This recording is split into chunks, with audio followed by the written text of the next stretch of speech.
بعض صحابہ نے سلوک طے کیا، محنت کی، مشقت اٹھائی، مجاہدہ کیا، اس کی بھی مثالیں ملتی۔ چنانچہ ایک نوجوان تھے، مدینہ کے قریب بستی میں رہتے تھے، ان کا نام تھا عبداللہ۔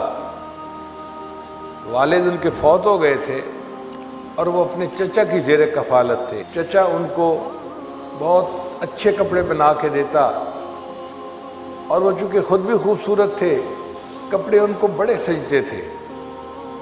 یہ عبداللہ نوجوان جب کبھی مدینہ میں آتا تو جو بندہ انہیں دیکھتا وہ حیران ہوتا، اتنا خوبصورت نوجوان اور اتنے خوبصورت اس کے کپڑے، وہ حیران ہو کے دیکھتا ہی رہتا تھا۔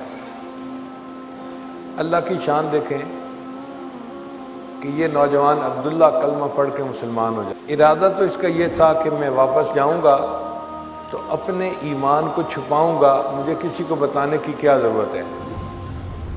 لیکن کہتے ہیں کہ عشق اور مشق چھپتا نہیں ہے، وہی والی بات ہوئی۔ یہ واپس اپنے خاندان میں گئے۔ اب گھر کا کوئی بندہ نبی علیہ السلام کی بات کرتا تو یہ فوراً اس سے پوچھتے، اس کی طرف دیکھتے اور بات کو غور سے سنتے۔ ایک دم بھی محبت چھپ نہ سکی جب تیرا کسی نے نام لیا۔ ماں کو بھی پتہ چل گیا کہ بدلے بدلے میرے سرکار نظر آتے ہیں، اور چچا کو بھی اندازہ ہو گیا۔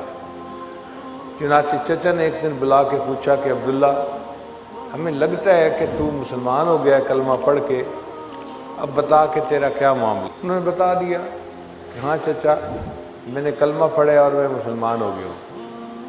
چچا نے بڑا غصہ کیا، ڈانٹ ڈپٹ کی، اور پھر کہا کہ دیکھ، میں نے تمہیں تمہارے باپ کے بعد بڑی سہولت میں رکھا،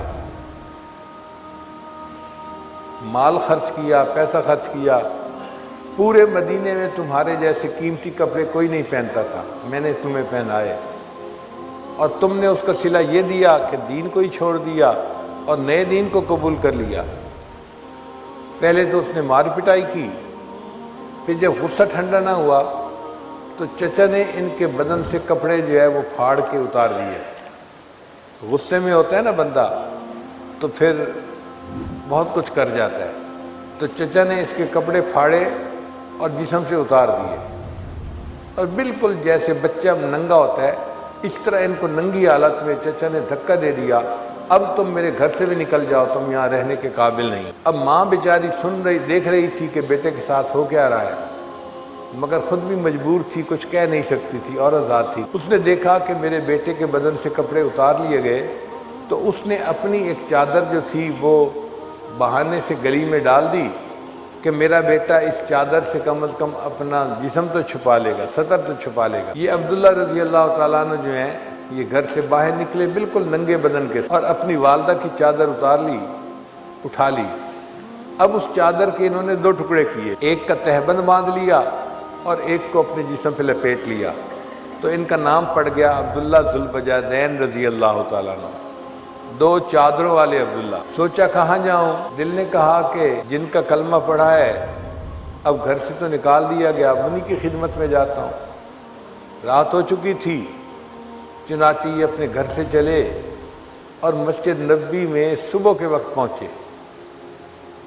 نبی علیہ السلام فجر کے بعد مسجد نبوی میں تشریف فرما تھے۔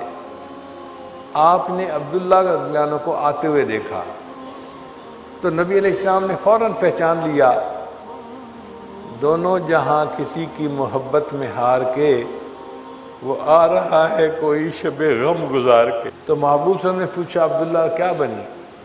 حال سنایا کہ مجھے تو ننگا کر کے میرے چچا نے نکال دیا، مارا پیٹا بھی صحیح، اور اب میں آپ کی خدمت میں حاضر ہوں۔ نبی علیہ السلام نے فرمایا بہت اچھا، اب اصحاب صفہ کے ساتھ تم رہو اور اپنا وقت گزارو۔ چنانچہ یہ عبداللہ ذوالبجادین رضی اللہ تعالیٰ عنہ اصحاب صفہ کے ساتھ طالب علم بن کر رہنے لگے۔ کیونکہ اللہ کی محبت پہ قربانی بہت دی تھی تو ان کے اوپر محبت الہی کا غلبہ ہوتا تھا، تو یہ کئی مرتبہ مسجد نبوی کے دروازے پہ اونچی آواز سے اللہ اللہ اللہ یہ کہتے تھے۔ حضرت عمر عنہ کی طبیعت میں نظم و نسق زیادہ تھا، وہ اس طرح اونچا اونچا اللہ کہتے سنتے تو ان کو ذرا عجیب لگتا۔ انہوں نے ایک دو مرتبہ ڈانٹا عبداللہ کو، عبداللہ اپنے جذبات پہ قابو پاؤ، ذرا سلیقے سے رہو۔ نبی علیہ السلام کو پتہ چلا تو اللہ کے حبیب نے فرمایا عمر عبداللہ کو نہ تم ڈانٹو، عبداللہ جو کرتا ہے اللہ کی محبت میں ڈوب کر کرتا ہے۔ اس دوران نبی علیہ السلام کو ایک جہاد کے سلسلے میں جانا پڑا تو عبداللہ عنہ بھی شریک سفر ہوئے۔ اب اللہ کی شان دیکھیے کہ ایک جگہ پہنچے جہاں بہت سرسبز جگہ تھی، پانی تھا، تو وہاں پر عبداللہ عنہ کو بخار ہو۔ جب نبی علیہ السلام کو پتہ چلا کہ عبداللہ ذو الوجہین رضی اللہ تعالیٰ عنہ کو بخار ہو گیا ہے تو نبی علیہ السلام نے اپنے صحابہ سے فرمایا کہ میں عبداللہ کے خیمے میں جاؤں گا اس کی تبہ پرسی کے لیے، عیادت کے لیے۔ چنانچہ نبی علیہ السلام چلے، ابو بکر عمر ساتھ ہیں، اور عبداللہ عنہ کے خیمے میں آئے۔ اس وقت عبداللہ رضی اللہ تعالیٰ عنہ بخار سے تپ رہے تھے اور لیٹے ہوئے تھے۔ کتابوں میں لکھا ہے کہ نبی علیہ السلام جب آ کر بیٹھے تو آپ صلی اللہ علیہ وسلم نے عبداللہ عنہ کا سر تکیے سے اٹھایا اور اپنی مبارک گود کے اندر رکھا۔ اب عبداللہ عنہ کا سر نبی علیہ السلام کی گود میں ہے اور وہ محبوب کے چہرے کی طرف دیکھ رہے ہیں، اور نبی علیہ السلام ان کو تسلی دے رہے ہیں کہ اللہ تعالیٰ آپ کو صحت عطا فرمائے، جیسے بیمار بندے کو بات کی جاتی ہے۔ اسی دوران عبداللہ عنہ کو ایسے لگتا ہے جیسے ہارٹ اٹیک ہوا اور عبداللہ عنہ کی وفات ہو گئی۔ یہ وہ خوش قسمت صحابی ہیں کہ جن کی وفات اس عالم میں ہوئی کہ ان کا سر نبی علیہ السلام کی مبارک گود میں ہے اور یہ اپنی روح اللہ کو پیش کر رہے ہیں۔ آقا تیری معراج کہ تو لوح و قلم تک پہنچا، تیری معراج کہ تو لوح و قلم تک پہنچا، میری معراج کہ میں تیرے قدم تک پہنچا۔ عبداللہ عنہ کی وفات ہو گئی۔ نبی علیہ السلام نے فرمایا صحابہ کو کہ تم عبداللہ کو نہلاؤ، اور پھر یہ بھی فرمایا کہ یہ میری چادر لو اور عبداللہ کو میری چادر کے اندر کفن دینا۔ غور کرنے والی بات ہے کہ جس بدن کو اللہ کے راستے میں ننگا کیا گیا تھا، آج اللہ تعالیٰ اس بدن کو اپنے محبوب کی چادر سے ڈھانپ رہے ہیں۔ پھر نبی علیہ السلام نے نماز جنازہ پڑھائی، قبر کھودی گئی اور عبداللہ عنہ کو دفن کرنا ہی لگے۔ شریعت کا مسئلہ یہ ہے کہ میت کو دفن کرنا ہو تو جو قریبی رشتہ دار ہو نا وہ قبر میں اترے اور اس کو قبر میں رکھے۔ تو عبداللہ عنہ کا کوئی رشتہ دار تھا ہی نہیں۔ نبی علیہ السلام نے فیصلہ فرمایا کہ میں خود قبر میں اتروں گا اور عبداللہ کی میت کو زمین یعنی قبر کے اندر رکھوں گا۔ چنانچہ نبی علیہ السلام ان کی قبر میں اترے۔